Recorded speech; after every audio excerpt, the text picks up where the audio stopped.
Boa noite, graça e paz. Mais uma vez estamos aqui online para trazer uma palavra para conforto do seu coração. Como nós estamos fazendo um estudo sobre o livro de Mateus, nós falamos em Mateus capítulo 12, agora queremos falar no capítulo 13. O tema desta palavra eu coloquei a igreja multiforme sabedoria de Deus, porque nesse capítulo 13 completa-se a rejeição do rei Jesus pelos judeus e ele começa então a falar sobre o reino de Deus. Se notarmos bem no final do capítulo 12 e no início do capítulo 13, Jesus começa falando assim: rejeitado por completo pelos líderes da religião judaica, ele diz em Mateus que naquele dia, saindo Jesus da casa, assentou-se à beira-mar. Este é o primeiro versículo do capítulo 13. Diz que Jesus saiu da casa e foi para a beira-mar. O que é que isto quer dizer para nós hoje? Qual é o nosso entendimento a respeito disso? Qual é a casa que ele está deixando? E o que é o beira-mar que ele está agora sentado, procurando os seus discípulos? Na verdade, a casa, ela representa a casa de Israel, que acabou de rejeitá-lo por completo. Então, ele deixa agora a Israel e volta para os gentios. A volta para os gentios aqui está especificado na beira-mar. Israel, fala que Israel representa o mundo dos judeus, que está ali como uma oliveira, cercada por todos os lados. E a beira-mar está falando de algo livre, espaçoso. Refere-se ao mundo gentil. Então, a beira-mar representa o mundo gentil. Assim, neste texto, vemos Jesus abandonando por completo a sua nação, para a qual ele veio e foi rejeitado. E ele volta, então, agora, totalmente para os gentios. E isso quer dizer que ele deixou a casa e foi para a beira-mar. Podemos notar que foi depois disto, que Jesus consolidou ou chamou ali à beira-mar os seus discípulos. E ele encontra, então, primeiro ele encontra dois discípulos e os chama, que é Pedro e João. Tudo era ensinado, então, para os discípulos, não para os judeus. Agora ele está anunciando o reino para os seus discípulos, os gentios. Dá-se então início ao seu ministério. E ele então está começando a trabalhar a formação da igreja. A Bíblia diz que ele ali na beira-mar, ele estava então pregando, ensinando os seus discípulos. E uma multidão, que é o mar, representa a multidão. Então uma multidão se aproxima dele para ouvir. E a Bíblia diz que Jesus entrou no barco e começou então a ensinar aquela multidão que estava ali. O barco estava no mar, mas não pertencia ao mar. Assim também a igreja, ela está no mundo, mas não pertence ao mundo. Pois foi no barco que representava a igreja, porque a igreja, ela está no mundo, mas ela não pertence ao mundo. Foi ali, sentado naquele barco que representava a igreja, que Jesus começou a ensinar as multidões a respeito do mistério do reino. Mistério esse, que eu já falei aqui numa pregação anterior. É Cristo e a igreja em um só corpo, em uma só unidade. No verso 3 de Mateus, Jesus diz que o Senhor saiu a semear, porém Nas demais parábolas deste capítulo, que são mais 5, Jesus diz que o reino dos céus é semelhante a alguma coisa. Diz que o reino de Deus é semelhante. Mas antes, o reino de Deus não era semelhante. Então veja que nesta primeira parábola que nós estamos estudando aqui de Mateus 13, diz que o semeador saiu a semear. O que isto quer dizer para nós hoje? O semeador saiu a semear, porém, o reino dos céus é semelhante, e isto porque o reino dos céus só começou a partir da segunda parábola. Pois na primeira parábola Jesus ainda era o semeador da semente do reino, que não cresceu para ser uma seara, e dar assim os seus frutos e formar o seu reino. Na primeira parábola, ele diz que o semeador saiu a semear. O semeador é o próprio Senhor Jesus. A semente é a palavra que ele estava semeando, o evangelho que ele estava semeando. Como ainda não havia produzido nada, a semente ainda não havia germinado, não tinha frutos, então ainda não tinha sido formada a seara. Por isso ele diz que o semeador saiu a semear. Mas na parábola número 2, que é do trigo e do joio, nessa parábola, ele começa assim: o reino dos céus é semelhante ao homem que semeia boa semente no seu campo. Até esta ocasião em que o semeador saiu a semear, não havia chegado, mas a partir da segunda parábola, do joio e do trigo, Jesus começa a usar então uma expressão: o reino dos céus é semelhante. É semelhante ao homem que semeia boa semente no seu campo. Então agora Jesus está dizendo que os discípulos, depois de ouvir a sua palavra, depois da semente germinar na vida de cada um deles, o evangelho transformando a vida deles de pescadores para pescador de homens, a partir dessa data então, desse tempo, os discípulos começam então a evangelizar. E então nasce-se a igreja do Senhor com os seus discípulos. E ele sai para evangelizar o mundo de 2 a 2. E nessa evangelização, eles começam então a trazer a salvação de muitos judeus e de muitos gentios. A Bíblia diz que agora esses estavam produzindo a 100 por 1, a 60 por 1, a 30 por 1. Então a semente agora estava se reproduzindo rapidamente. O evangelho estava sendo divulgado rapidamente. Muitas pessoas estavam se convertendo, muitas estavam se encontrando com Cristo. Muitos estavam aceitando a Jesus como Senhor e Salvador. E o evangelho então estava sendo proclamado com muita força e com muito poder.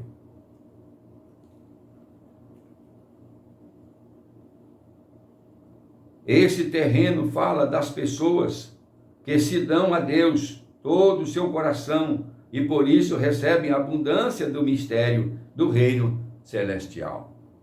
Esse texto está falando, eu estou aqui falando desse texto e eu estou pegando aqui a boa terra.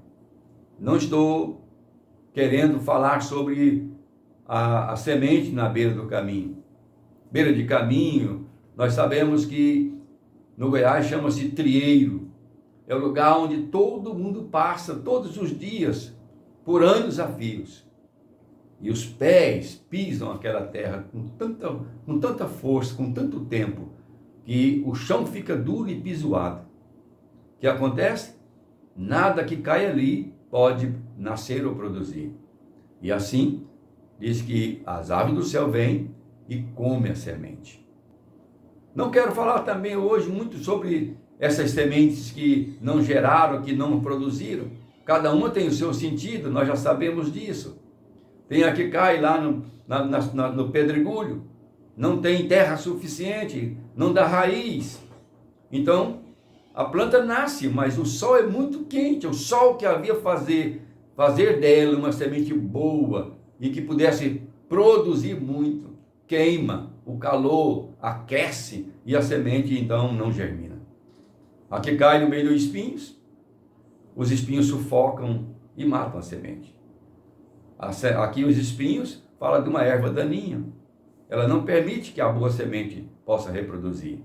Jesus está falando que estas ervas daninhas, essas sementes, esse espinheiro, fala-se daqueles cujo coração não é voltado para Deus. Não se interessa completamente para Deus. Aí os cuidados da vida, o cuidado do mundo, a necessidade de suprimento, a necessidade de se alimentar melhor. Então isso aí vai trazendo essa preocupação na vida dos homens. E eles então, essa semente não germina.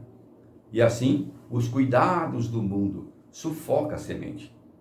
E ela não produz. Mas eu quero frisar bastante hoje sobre a boa terra.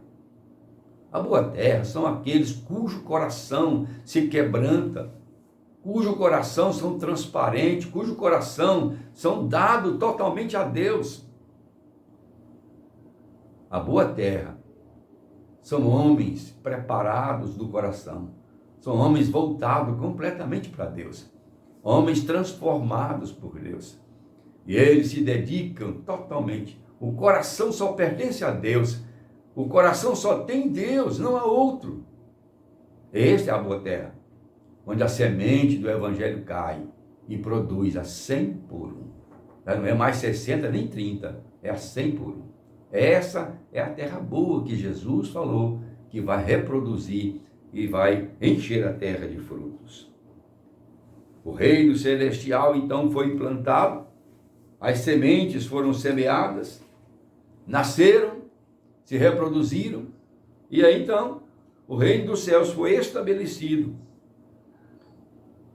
Jesus está falando que o reino dos céus, que ele semeou lá no início do capítulo 13, agora esse reino está estabelecido. Quando foi que o reino de Deus foi estabelecido? Qual é o momento em que esse reino é formado e firmado na terra, aqui na terra? A Bíblia diz que ali, em Atos dos Apóstolos, na descida do Espírito Santo, no dia de Pentecostes, naquele dia, o reino de Deus é estabelecido de forma completa.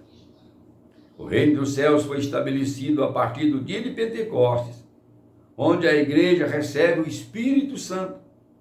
O Espírito Santo dá promessa. Aquela promessa que Deus fez a Abraão, quando ele saiu de Ur, de que faria dele uma grande nação, e que reis sairia dele. Esta promessa se cumpre aqui em dia de Pentecostes. O Espírito Santo. Agora, Deus e o homem é um só. O mistério do Rei de Deus está completamente revelado nos seus discípulos. Assim, depois de Pentecostes, da descida do Espírito Santo, então a igreja está formada. A igreja agora está completa. A semente está agora produzindo. Os homens agora estão cheios de Deus.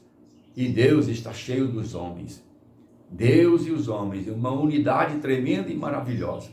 Começa então aquela palavra de Jesus lá no início do capítulo 13. Eles começam então a evangelizar na força, no poder do Espírito Santo.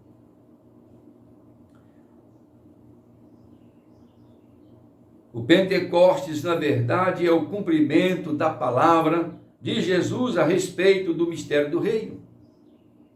Quando Jesus fala que o mistério do reino seria estabelecido, que o mistério do reino estaria revelado, ele estava falando exatamente desse dia de Pentecostes. Deus e o homem estavam agora unidos, amalgamados para sempre. Aonde o homem fosse, Deus estava lá. Onde Deus fosse, o homem estava lá. É por isso que a Bíblia diz que Deus se fez homem e habitou na terra. Deixou a terra e subiu aos céus. Hoje, nos céus, à destra de Deus, está assentado um homem chamado Jesus. Um dia nós também, como igreja, estaremos ali sentados à destra dele. Ele o cabeça e a igreja o seu corpo. Nós estamos aguardando que o cumprimento final desta promessa, que está lá em Apocalipse 21, possa se cumprir na nossa vida.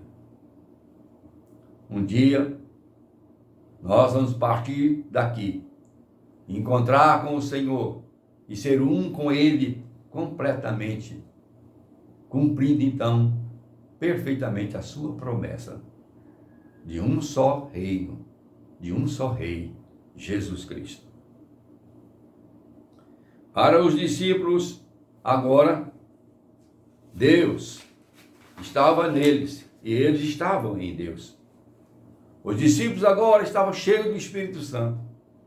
E agora o coração deles estava voltado realmente para Jesus como Rei dos Reis e Senhor dos Senhores. O texto diz que o homem então semeou.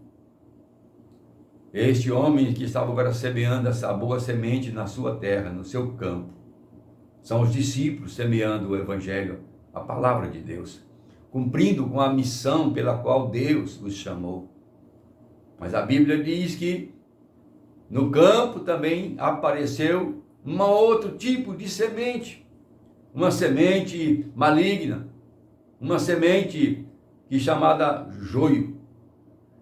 Então Jesus disse que esta semente, o joio, foi semeado depois da meia-noite, na escuridão da noite, no oculto da noite.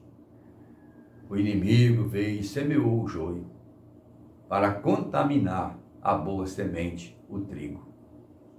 Jesus disse que aqueles que semearam dormiram. Isto é uma referência que os apóstolos, depois de estar cheios do Espírito Santo, depois de estabelecer a igreja, eles cochilaram. E nesse cochilo, então veio o joio. O joio aqui representa os falsos crentes. Os crentes que não têm um coração totalmente voltado para Deus. E assim, eles contaminaram a semente. O trigo cuja semente nasceram rapidamente, dão cacho, dá fruto. Eu queria um pouquinho falar sobre o que é o joio. É uma planta maligna, é uma erva maligna. É uma erva que parece muito, tem uma semelhança muito grande com o trigo, mas ela não produz fruto.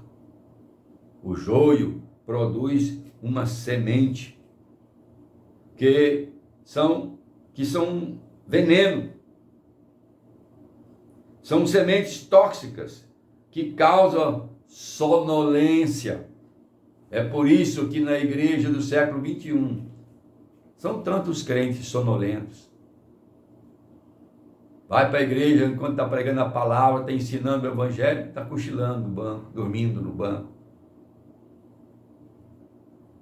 É a presença do joio. É muito tóxico. E quem se alimenta de joio sofre essas consequências. Aqui eu estou falando da palavra falsa. Estou falando do engano. Estou falando daquela palavra que não é verdadeira.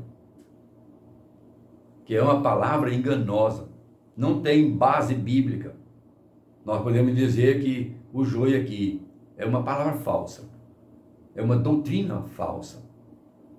É algo que não está no coração de Deus.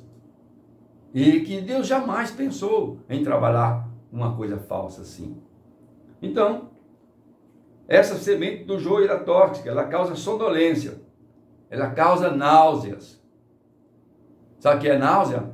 É quando uma comida faz mal e não é digerida e o seu organismo rejeita. Então você começa a ter náuseas, vômitos. E isso fala da gente não suportar a palavra de Deus.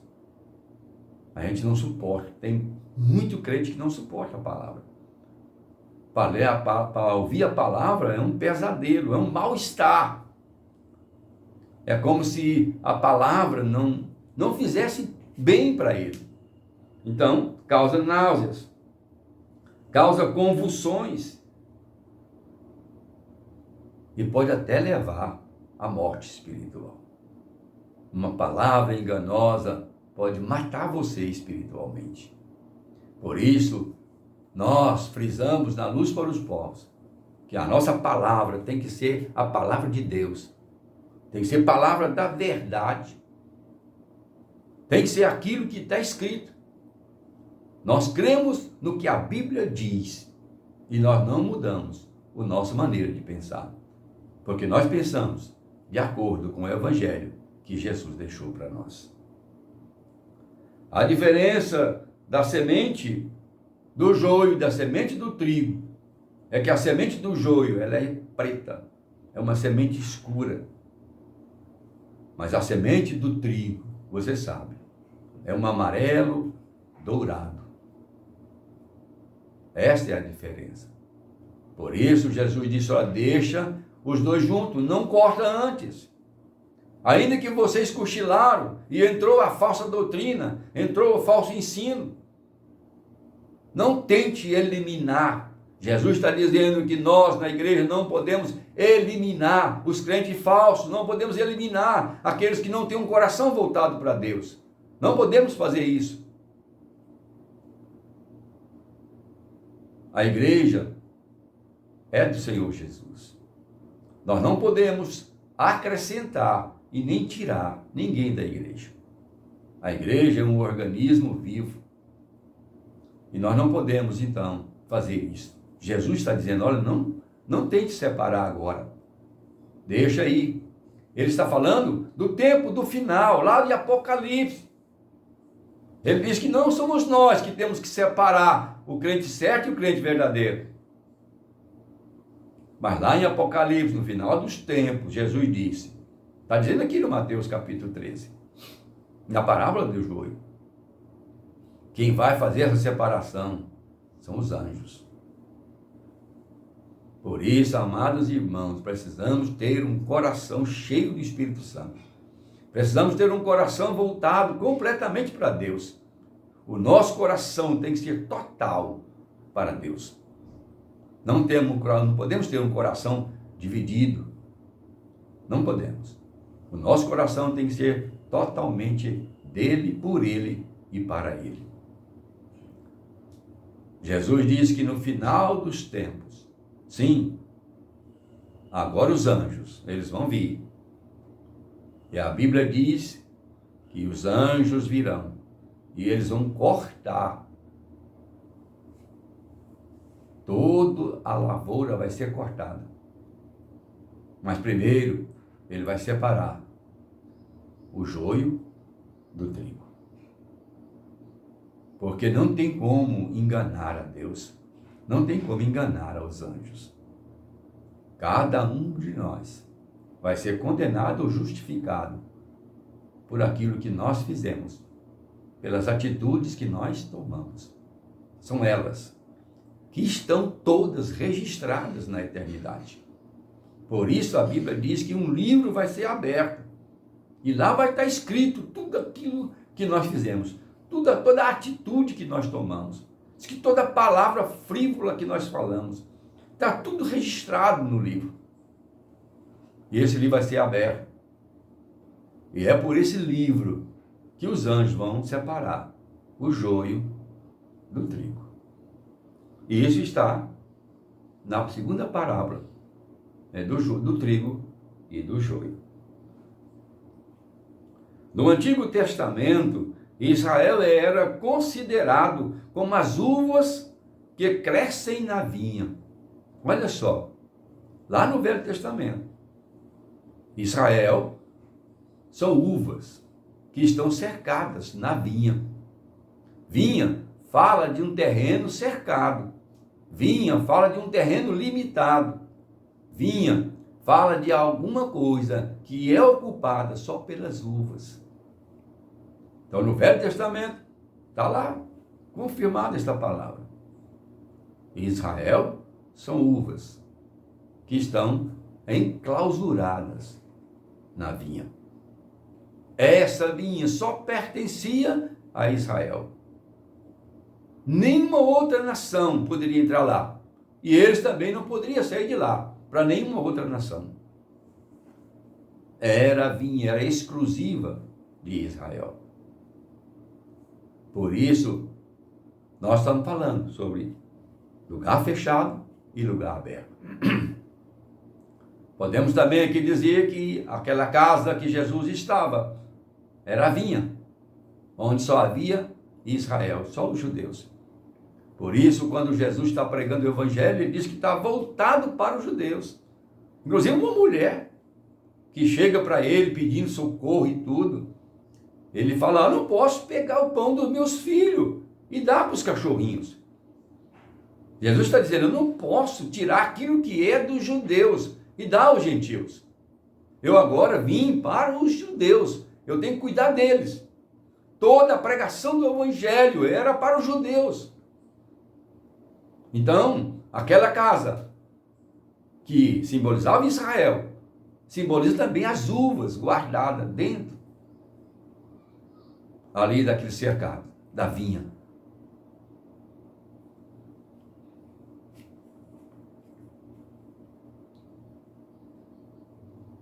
Mas no Novo Testamento, Jesus compara o povo do reino, ou a igreja, como o trigo que cresce no campo. Olha agora a diferença. Aqui o campo é como o mar. O campo fala da multidão, o campo fala de algo aberto, fala de algo internacional, de todo mundo, nacional. Campo não tem limites. O campo, todos os homens, todas as nações podem fazer parte dele. É algo aberto, totalmente aberto. E aqui nós estamos falando sobre o campo. Não foi lá no campo que o cara semeou o trigo? Antes era só dentro de Israel, agora não. Agora a semente está sendo semeada no campo, para todas as nações, para todos os povos. Então o campo aqui, ele representa o mundo todo. O campo é o mundo. E o trigo agora está crescendo no campo. O trigo agora é universal, é aberto, é ilimitado. O campo está incluído todos os povos, todas as nações, todas as pessoas. O campo é o mundo, onde vivem os falsos e os verdadeiros crentes. Lá no Velho Testamento era só Israel, era só as uvas, guardada, separada, única. Israel era a única nação de Deus. Agora, Jesus vai para a beira-mar. E ele então começa a falar daquele que está semeando uma boa semente. Já não é mais lá na vinha. Agora, não é mais uva, é trigo. Por isso que ele diz que eu sou o grão de trigo. E se o grão de trigo não cair na terra e morrer, não pode produzir frutos. Agora Jesus é a semente, é o trigo. Que agora os discípulos, que são homens pescadores, gentios, estão agora evangelizando os gentios, pregando o evangelho para o mundo. Agora não estão mais vinculados só eles. Jesus agora está dizendo que ele é de todos os povos. Ele é de todas as pessoas que o aceitarem. Todo aquele que abriu o coração, arrepender do pecado e confessar Jesus como Senhor e Salvador, crendo nas suas promessas, crendo na bênção de Abraão, que está chegando até nós, os gentios. E assim, o campo, aonde agora o trigo está sendo semeado, irá produzir Mas Jesus também está dizendo que no campo não há especificação só de coisas boas. São crentes bons, verdadeiros, mas também tem muito crente falso, tem muito joio misturado. É como ele disse que quando o reino de Deus também é uma rede que é lançada no mar, e quando é arrastada, vem todo tipo de peixe. Vem os bons e vem o ruim. Ele disse então, recolhe-se os bons, mas os ruins lançam fora. Ele também está referindo ao juízo final, onde os anjos vão vir passar a rede de Deus e vai arrastar. Todos vão comparecer diante do tribunal de Jesus Cristo e ali serão julgados, uns para castigo eterno, outros para salvação eterna. Por isso lá diz o texto que Deus vai separar as ovelhas por um lado e os bodes por outro. Campo é o mundo, e no mundo está o crente verdadeiro e o crente falso. Como crentes, nós temos que crescer. Nós temos que crescer junto ao mundo. Junto ao mundo. Nós temos que crescer como filhos de Deus no mundo, influenciando o mundo, sendo testemunhas para o povo do mundo, para que eles também sejam transformados e mudados. O nosso crescimento não é na igreja. A igreja é um corpo, onde nós, cada um, somos membros uns dos outros.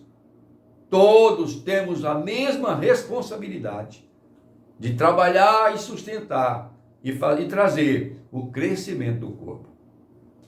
Então, você que é crente verdadeiro e puro, você que é uma boa terra, você é membro deste corpo.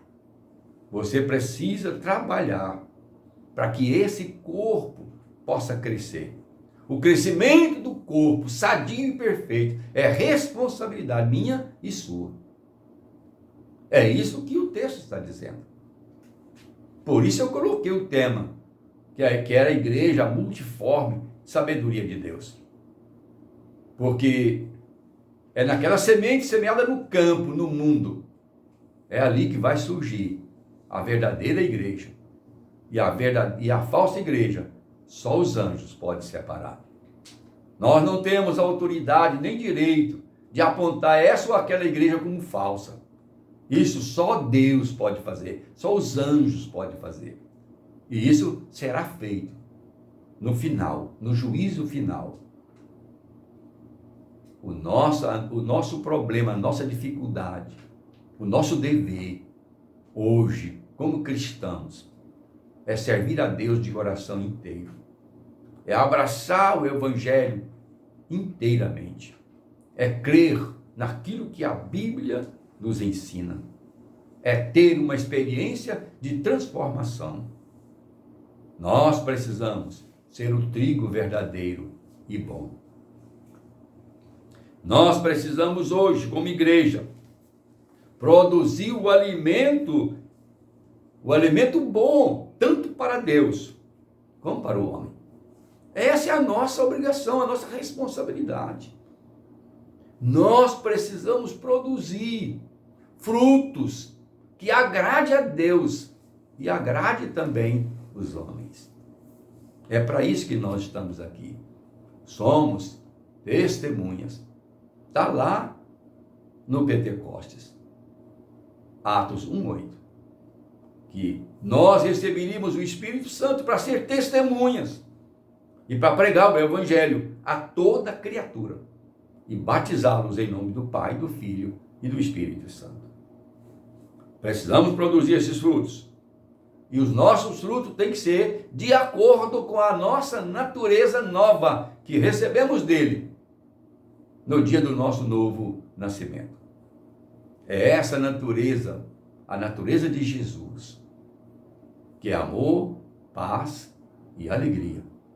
Nós precisamos produzir estes frutos para que Deus se agrade de nós e os homens possam glorificar a Deus pelas nossas atitudes.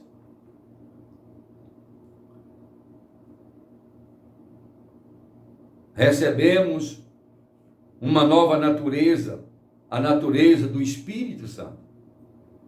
Eu quero finalizar falando dessas três naturezas que o Espírito Santo possa produzir na vida de cada um do crente verdadeiro.